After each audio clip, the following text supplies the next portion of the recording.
COVID cases here in California are rising. Right now, the test positivity is above 16%, but health officials expect the real number is actually a lot higher. We are just seeing the tip of the iceberg on the number of people that are positive. At-home COVID testing have become so readily available, so a lot of people aren't taking those PCR tests, which means the results are not being reported to the state. We are expecting updated numbers from the state tomorrow, but as of Friday, the state was averaging 41.3 cases per 100,000 people, a trend that's been rising for the past couple of months.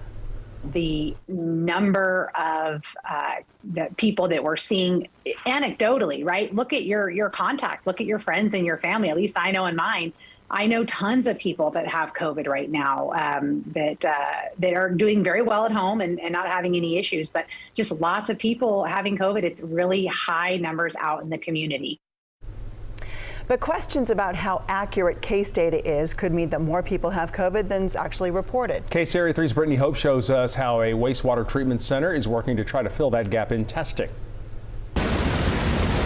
This is what wastewater looks like after it goes through some cleaning. But before, it is filled with human feces. Right now, we're standing at the UC Davis wastewater treatment plant. Beneath the surface, Heather Bishel, an associate professor of civil and environmental engineering at UC Davis, says the particles in the water are helping experts track the spread of COVID-19. We can see trends in cases of infections through measuring the concentrations of the virus in the wastewater. More people are using at-home tests instead of PCR tests.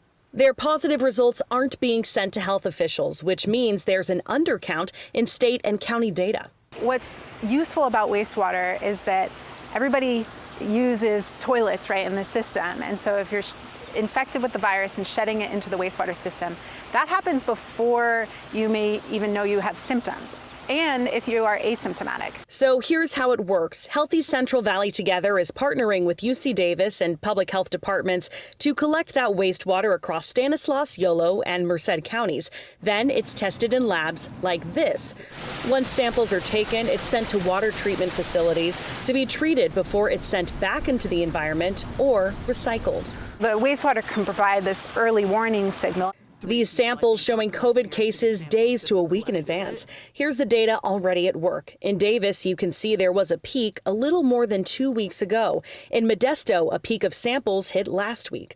Telling numbers as cases statewide have been going up with the spread of new variants. Wastewater as clinical cases, right, can fluctuate a bit through time, and it does, there seems to be a bit of a peak, but we'll just have to continue watching that to see where it goes. And right now we're live outside the UC Davis water treatment plant. That's where you saw all that cool video inside. I do want to tell you we spoke with Sacramento County health officials today, and they said they too have been using this wastewater surveillance since the beginning of the pandemic. We're live in Davis. Brittany Hope, KCRA 3 News. So yeah, Brittany, we know that individual counties and cities are doing this kind of testing with wastewater. What about at the state level? So the state actually has some data, and it's on their public dashboard, so anyone can go online and look at that right now, but it's only in certain areas. That's something that they're working to expand. So I want to show you the statement that we got today from the California Department of Public Health. They said as a part of the California Smarter Plan to address the next phase of California's COVID response, CDPH plans to expand wastewater surveillance through partnerships to have representation from all regions of California, including areas that currently do not have wastewater surveillance. And they say they want to expand this, especially in areas where testing numbers are low or there's limited resources. Yeah, it makes total sense. Brittany Hope, thanks so much.